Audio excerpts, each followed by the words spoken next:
Hi, I'm Dr. Mark Rosenberg, and today we're going to discuss how to heal your heart. Over the years, I've learned a lot about Chinese medicine, yoga, Tai Chi, chiropractic, neurology, physiology, uh, and have put these ideas together in such a way to help you heal from emotional stress caused by, broken heart. Uh, I was very fortunate when I was a kid and I studied karate. My teacher, Dr. Robert Sohn, was a master acupuncturist.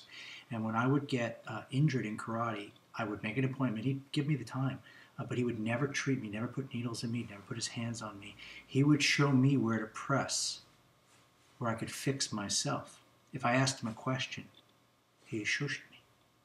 I found it a little strange at the time, but it took me years to realize he was teaching me how to feel those energies of myself and how to teach others how to do it. When I did have a breakthrough years later and I'd want to discuss it for him, he'd say, hey, process it yourself, figure it out, and then we could discuss it. So it was a multi-layered experience with him. And a lot of the beginning stages were just, here, do this. I'm going to show you how to.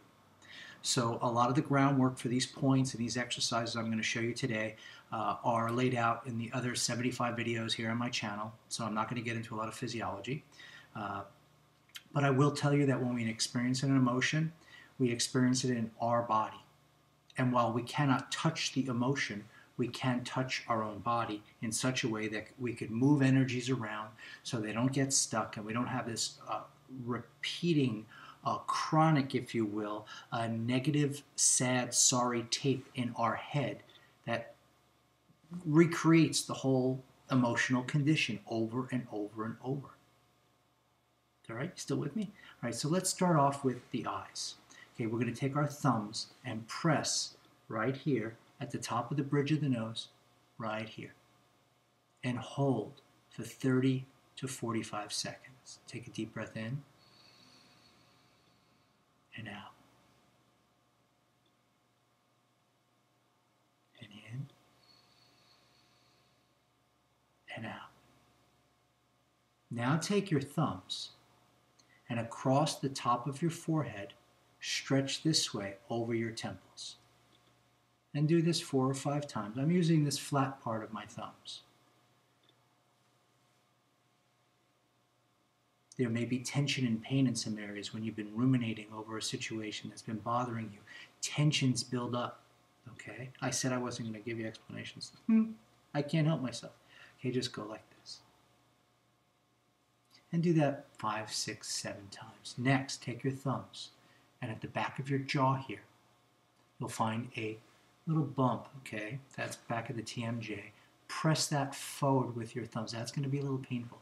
Don't press in, press forward.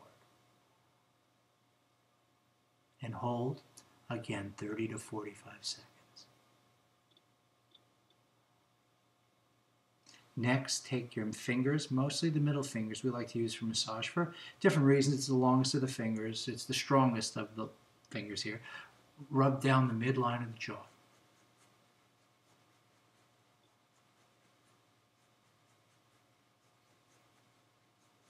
Seven or 8 times. Next, again, take the middle finger, and when energy rises up, when we're sad, when we're upset, we want to calm and bring the energy down.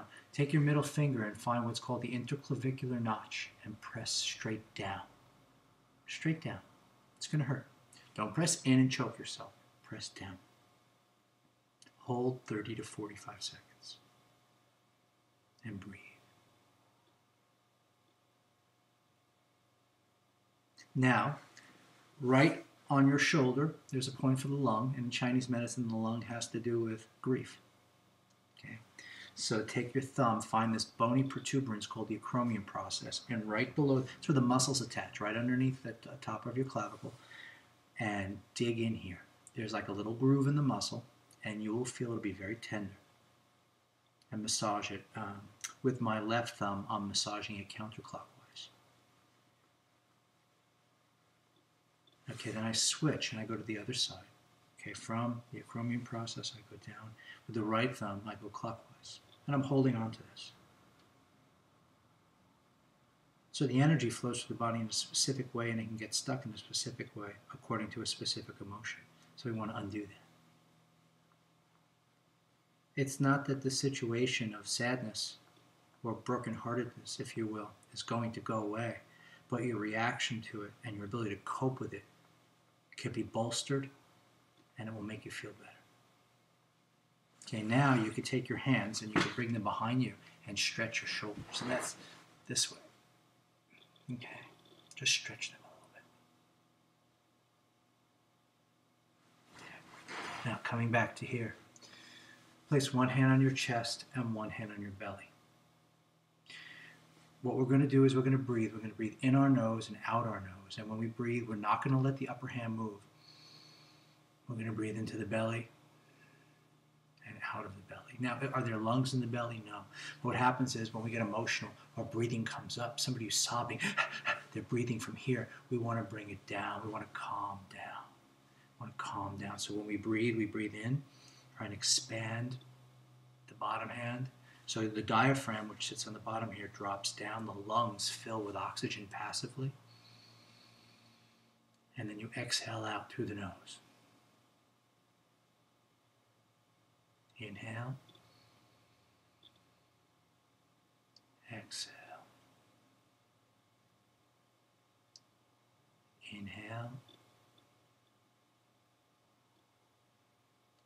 Exhale. So we're trying to move the energy down. Energy that gets stuck in a specific acupuncture channel, if you will recreate the emotion related to that channel. So if energy stuck in the grief channels, which are related to the lungs, energy stuck in the heart channel, which is actually in a positive sense related to joy, in a sad sense it's related to great sadness.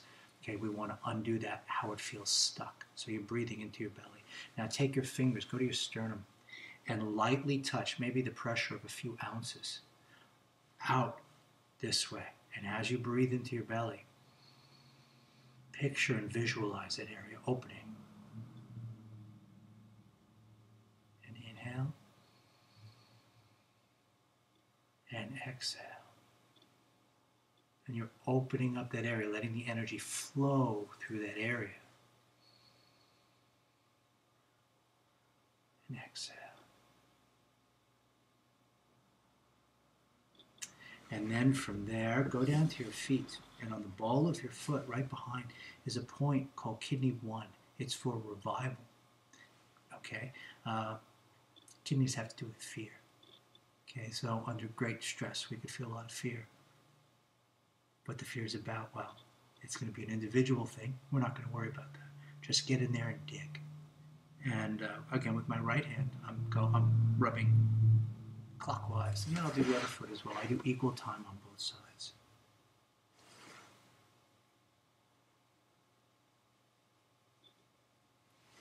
So, the purpose of these little exercises was to clear the head, press points to clear the vision, so you could see clearly, both literally and figuratively. Okay, the jaw clenches when we get stressed. We want to release that. Okay, this has to do with the stomach channel. The stomach has to do with thinking. When we think in a positive way, we could think wonderful thoughts. When we think in a negative way, we could worry ourselves to death. We want to break that up. Okay, all the breathing here, the lung channels, which have to do with grief, we want to open that up. A little bit of stretching. Okay, a little bit of controlled, how we direct the breathing into the belly, out of the belly. Okay, and a point on the feet for revival. The details of all these exercises, most of them anyway, are on the other videos. You're more than welcome to go and look through them and dig out the information. You could do this as a sequence, as a series, as many times during the day as you wish. My other advice to people who feel like they have a broken heart is be careful what you listen to in terms of music, in terms of people you hang out with. If you have things that reinforce those patterns in your energy system, you hear something and it triggers off the whole physiological reaction it brings on. Okay, what you really don't want to be experiencing. But at the same time, you don't want to block it out and repress it and put up a wall, because that will cause more problems in the future and also health problems in the present. Okay, a lot of ulcers, a lot of stomach aches, and that, we won't go into that here. Can all be caused because somebody blocks it out. They put up a wall of tension, psychic wall of tension, so they don't have to feel that pain. So when you're doing this, if you feel like the tears need to flow, go ahead and cry. Let it out. Okay, and you'll find that as you release it, as you move the energy around, you won't feel like doing that, particularly if you're not feeding that state from outside. Okay, this video is here for you. Come back, and best of luck.